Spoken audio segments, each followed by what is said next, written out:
Welcome to my channel कहानियाँ कुछ सच्ची कुछ अच्छी। रानी झांसी रेजिमेंट।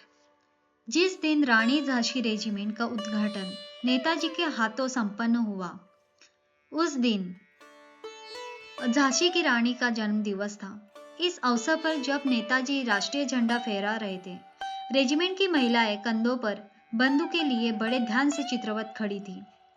नेताजी ने बहनों को संबोधित करते हुए कहा, इस कैंप के उद्घाटन से हमारे इस पूर्व एशिया के इतिहास में एक नया अध्याय प्रारंभ हुआ है। भारत का अति महान और गौरव युक्त रहा है। भारत झांसी की रानी जैसी महिमामयी पुत्री कैसे उत्पन्न कर सकता था यदि उसकी परंपरा गौरवमय न होती। पूर्व भारत में जैसे मैत्रेयी जैसी नारियां मिलती है, वैसे ही हम महाराष्ट्र में अहिल्याबाई, बंगाल में रानी भवानी और दिल्ली में रजिया बेगम जैसे उत्साहवर्धक उदाहरण पाते हैं। झांसी की रानी की चर्चा करते समय हमें यह याद रखना होगा कि उस समय उनकी अवस्था केवल 20 वर्ष की थी। आप सहज में ही कल्पना कर सकती हैं कि 20 वर्ष की एक बालिका के लिए घोड़े पर चढ़ने और समर भूमि में तलवार चलाने का क्या अर्थ है। आप आसानी से समझ सकती हैं कि उनमें कितना साहस और उत्साह था। उनके विरुद्ध लड़ने वाले इंग्लिश सेनापति ने कहा था कि विद्रोहियों में वे सबसे श्रेष्ठ वीर थी।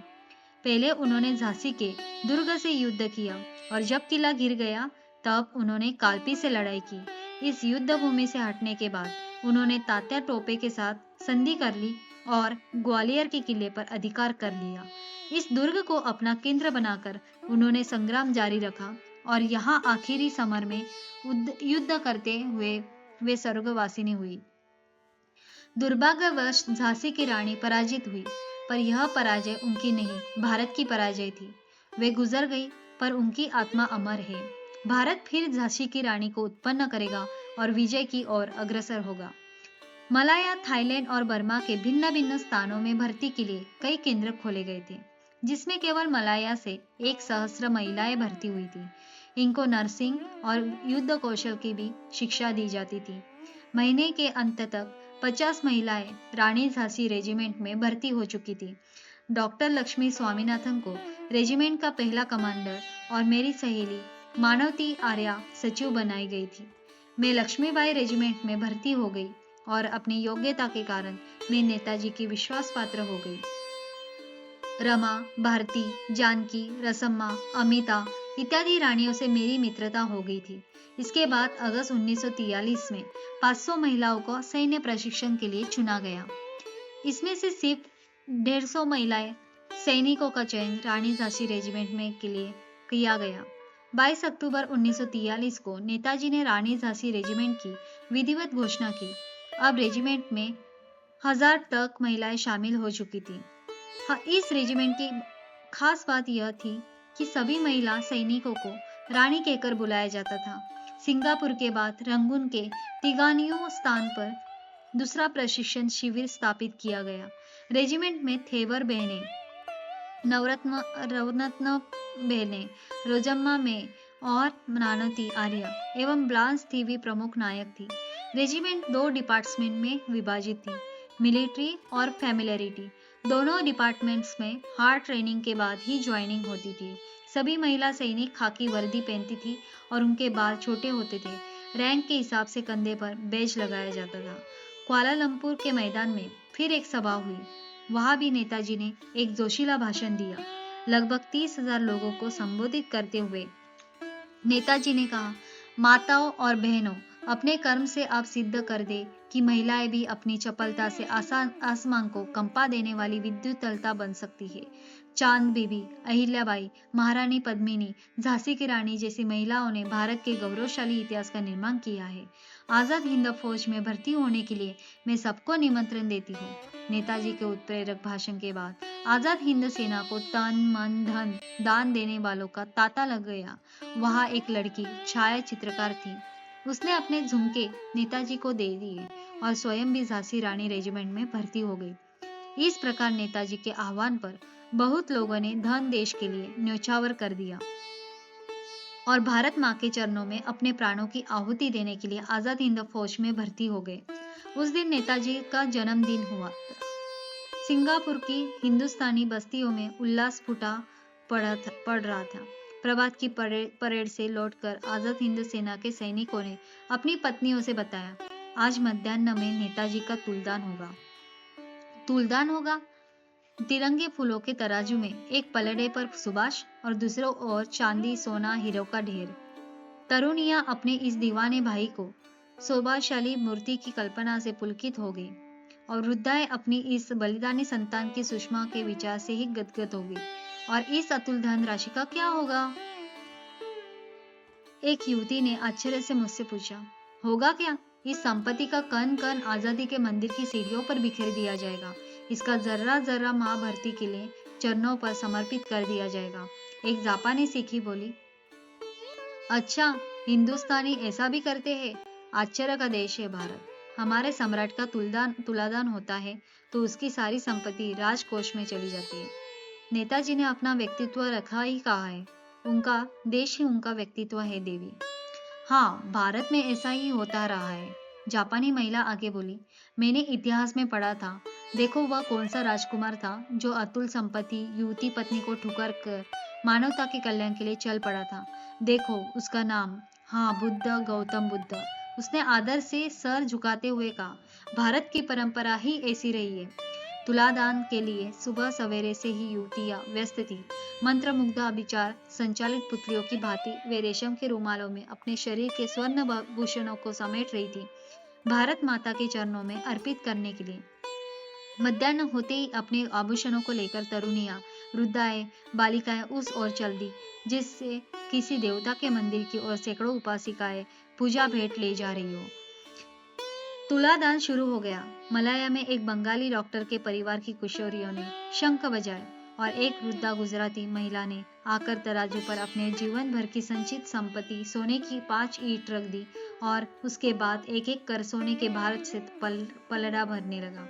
आभूषण, सोने की मूर्तियां, फूलदान, सिक्के, किसी वस्तु की कमी न थी। जीवन के 10-12 वसंत ही की पुलक का अनुभव करने वाली कुमारियां, प्रणय की लज्जा में लपटी हुई बधुएं, श्वेत केश वाली स्वर्ग की छाया में पलने वाली जर्जर वृद्धाएं, सभी स्वतंत्रता की वेदी पर अपनी भेंट चढ़ा रही थी। पलड़ा भर गया था मगर वजन अभी पूरा न हुआ था। तुला का दंड अभी समतल न हुआ था। शंख बज रहे थे और बाहर जनता जय हिंद, इंकलाब जिंदाबाद, नेताजी चिरंजीवी हो के नारे लगा रही थी। अभी और स्वर्ण की आवश्यकता है, पास खड़े हुए एक सैनिक ने कहा। आसपास की खड़ी हुई स्त्रियों ने अपने कानों के कुंडल और हाथों की अंगूठियां उतारकर चढ़ानी प्रारंभ की। पास खड़ी हुई एक महिला ने अपनी कलाई की सुनहरी रिस्ट वॉच पलड़े पर चढ़ा दी। पलड़ा अभी भी न झुका। इतने में एक कोने से कुछ सिसकियां सुनाई पड़ी। कमांडर लक्ष्मी, मैं और राजमणि एक तरुणी को थामे हुए इधर ला रही थी। वह सिसक रही थी। उसका जूड़ा खुल गया था। आंखें इंदी पर पुष्प की भांति लाल थी और सूज गई थी। हमारे सुभाष जी ने प्रश्न दृष्टि से लक्ष्मी की ओर देखा। कल समाचार आया है कि इस बहन का पति मोर्चे पर बलिदान हो गया। सुभाष जी ने टोपी उतार ली। स्त्री आई। रोते हुए उसने सुभाष जी को नमस्कार किया और उसके बाद सिंदूर से पुता हुआ अपना सौभाग्य चिन्ह शिशफूल पलड़े पर रख दिया। सभी के नेत्रों में अश्रु डबडबाए। सुभाष जी ने कहा, देवता तुम्हारे पदरज के लिए लाल आए होंगे बहन। स्वर्ण अब भी पूरा नहीं पड़ा था। इतने में एक जर्जर वृद्धा सीने से एक चित्र चिपकाए हुए आई और खड़ी हो गई। उसने चित्र उतारकर नीचे रख दिया। एक उभरता हुआ तरुण, चेहरे पर फूलों की कोमलता, आंखों में सपनों का जाल, गर्दन में हिमालय का अभिमान। यह मेरे एकलौते बेटे का चित्र है नेताजी, वृद्धा ने रुंधे हुए गले से आगे कहा। युद्ध के पहले ही सिंगापुर में अंग्रेजों ने इसे फांसी पर चढ़ा दिया था। काश की विधाता ने मेरी कोख में दूसरा भी फूल दिया होता तो मैं माँ के चरणों में चढ़ा देती। वृद्धा ने चित्र पटक दिया। शीशा चूर चूर हो गया। फोटो निकालकर हाथ में ले लिया। स्वर्ण फ्रेम पलड़े पर चढ़ा दिया। तुला समतल हो गई। सुभाष जी कांप कर खड़े हो गए। कौन कहता है भारत आजाद नहीं होगा? पुत्रहीना माँ का वरदान व्यर्थ नहीं जा सकता। सुभाष जी ने झुककर वृद्धा के पैर छूते हुए कहा, तुलादान पूरा हो गया माताश्री। आजाद हिंद फौज वाले सुभाष बोस जी को नेताजी पुकारते थे। उनके भाषण सुनने का हमें रामायण की तरह शौक था। सभा में आने पर नेताजी के गले में फूलों का हार डाला जाता था, लेकिन इस हार को सभा में ही नीलाम कर दिया जाता था। एक हार की नीलामी में 1 लाख, 2 लाख, 3 लाख, 5 और 7 लाख की बोलियां दे दी गई। एक पंजाबी बेचैन था, वह बोली दे रहा था, मगर बोलियां उत्तर बढ़ती जा रही थी। उससे रहा न गया, वह बोल उठा, मेरी सारी धन संपत्ति। उस हार को ही उस युवक ने झपट कर ले लिया। उसे उसने अपनी आंखों और सिर पर चढ़ाया और छाती से लगा दिया। अगले दिन उसने अपना सर्वस्व आजाद हिंद फौज को अर्पित कर दिया और स्वयं भी सेना में भर्ती हो गया। वह तत्काल प्रशिक्षण के लिए चला गया। ऐसा नहीं है कि सिर्फ सिंगापुर में ही रेजिमेंट की महिला सैनिकों को प्रशिक्षित किया गया, बल्कि सिंगापुर के बाद रंगून के तिंगान्यू में दूसरा प्रशिक्षण शिविर लगा। हमें 6 मास तक जंगली युद्ध, टामी बंदूक के व्यापार तथा मशीन गन आदि चलाने की शिक्षा दी गई। हमारे पास वही हथियार थे जो अंग्रेजी सेना और जापानियों से परास्त होते समय वही छोड़कर भाग गई थी। रेजिमेंट में मुख्य तौर पर 2 विभाग थे, पहला सैन्य विभाग और दूसरा परिचारिका। बहुत कम लोग ये जानते हैं कि रानी झांसी रेजिमेंट में जो महिलाएं शामिल थी, उन्हें रानी कहकर पुकारा जाता था। हमारा प्रशिक्षण पुरुषों की सेना की तरह ही था। महिलाएं लड़कियां पहले साड़ी में देश रक्षा की शपथ लेती थी, उसके बाद उन्हें वर्दी दी जाती थी। रेजिमेंट में शामिल महिलाओं की वर्दी का रंग खाकी हुआ करता था। यही नहीं, महिलाओं को अपने लंबे बालों की भी कुर्बानी देनी पड़ती थी। जंग के दौरान बाल बाधा न बने, इसके लिए महिलाओं को अपने बाल छोटे करवाने पड़ते थे। महिलाएं और लड़कियां रैंक के हिसाब से कंधे पर बैच लगाती थी।